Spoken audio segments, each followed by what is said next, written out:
ከዝውውር ዜና እንደዚሁም ደግሞ ከዓለም ዋንጫ ጋር የተገናኙ ወሬዎችን እንመለከታለን። ከዝውውር ዜና ጋር በተገናኘ እንግዲህ ከአንድ ሰዓት በፊት አትሌቲኮ ማድሪድ በፕሬዝዳንቱ አማካኝነት ይፋ አድርጓል። ከጁሊያን አልቫሬስ ጋር በተገናኘ አልቫሬስ አይሸጥም ብለዋል። በቃ 4 ነጥብ ነው።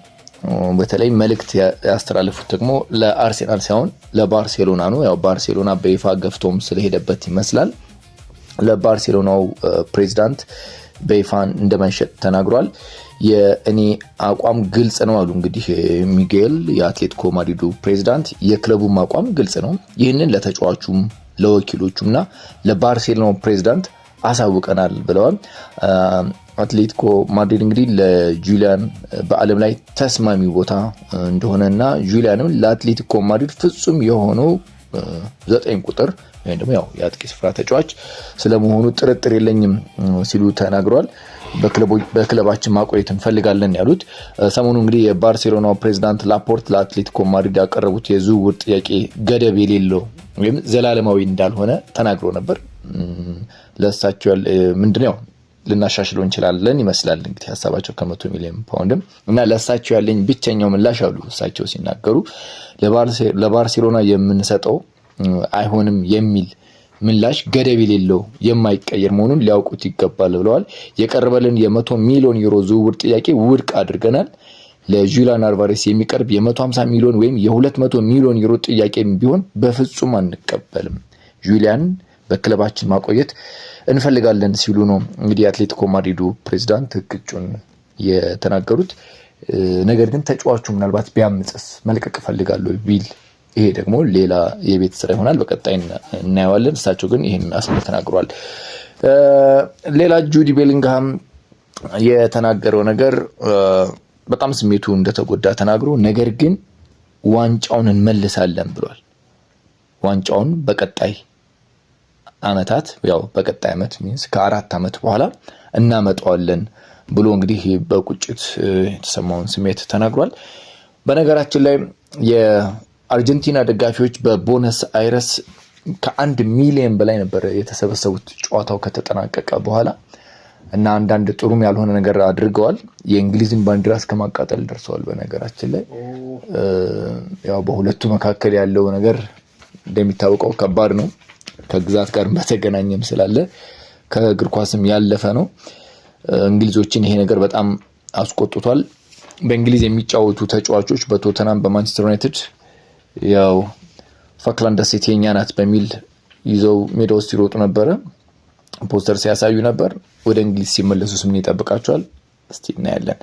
ላሚን ያማል ጉዳት አለው፣ ነገር ግን 100% ለዋንጫው ጨዋታ ለእሁዱ እንደሚደርስ እንግዲህ የተነገረ ነው። ትላንትና ልምምድ አልሰራም። ከጅማት ጋር በተገናኘ ያጋጠመው ነገር አለ። ያም ቢሆን ግን ሊደርስ ይችላል ተብሏል። የመሐመድ ሳላ ጉዳይ ሌላኛው ዛሬ የሰማነው ነው። ወደ ከቱርክ አካባቢ ከዝውውሩ ጋር የተገናኘ ነገር አለ።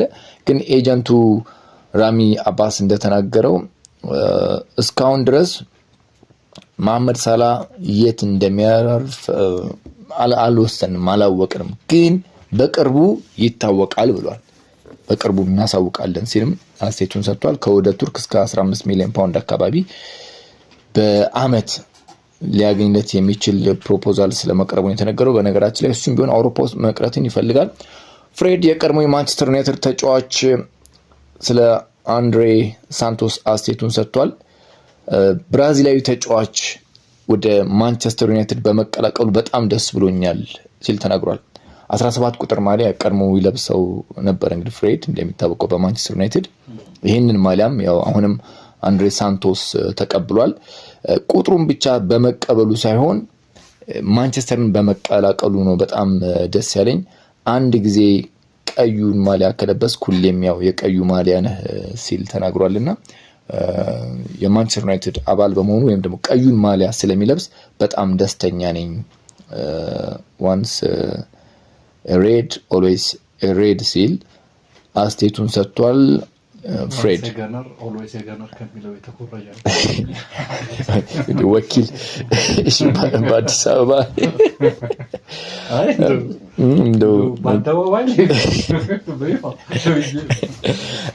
ቶማስ ቱኸል በነገራችን ላይ ቶማስ ቱኸል ምናልባት ከኮንትራታቸው ጋር በተገናኘ ማለት ነው በ32 ምድቡን ካለፉ በኋላ በ32 ቡድኖች ላይ ተሸንፈው ቢወጡ ኖሮ እንደዚሁም 16ቱ ላይ ቢሰናበቱ ኖሮ ቀጥታ ያለ ካሳ